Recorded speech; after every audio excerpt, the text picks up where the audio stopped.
In March of 2012, Michigan had a 7-day warm-up that included a record-setting 87 degrees on March 22nd in Traverse City. During the warm-up, fruit trees across the state emerged from dormancy and blossomed nearly 6 weeks ahead of normal. The first tart cherry blossoms typically emerge around May 12th, but on April 9th, orchards started to fill with color. In April, a series of 14 freeze events put the buds at risk, and on April 15th and 16th, temperatures dropped below 28 degrees for nearly 8 hours, effectively damaging 90% of the tart and sweet cherries, apples, peaches, and pears across the state. On this particular tree, there should be probably about 150 fruits, approximately 2 bushel worth.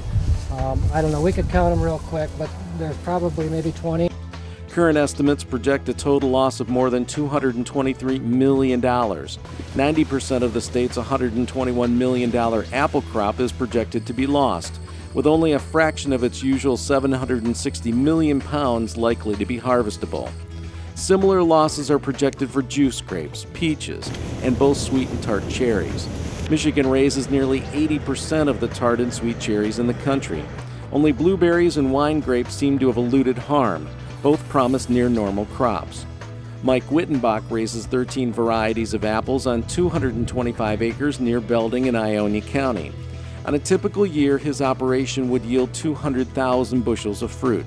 This year, he will have about 25% of his crop and lose $600,000 to $700,000 of gross income, depending on the quality of the remaining fruit.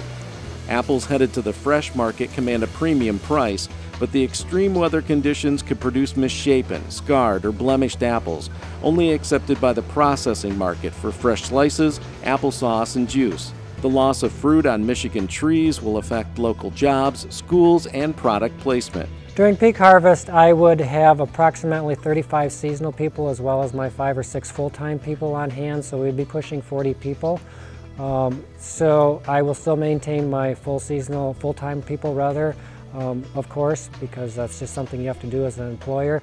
The seasonal people will be cut dramatically down to that probably 25% level to match my crop level. It'll affect my small local school system. I happened to have 28 kids get on the bus here last year, and the fourth Friday count that I believe is something like 5,200 per person. I think if I do quick math, that's 140,000 just off my farm that my school system will not receive.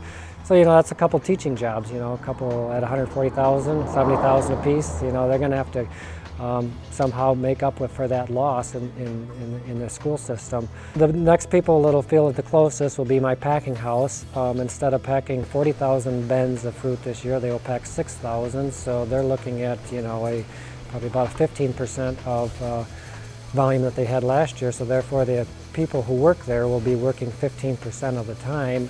It also makes it very difficult for us to maintain our markets. We will lose shelf space this year, obviously, to other commodities and to other apples grown in country and out of country. And it makes it difficult to come back next year and gain that shelf space back once they've made that change.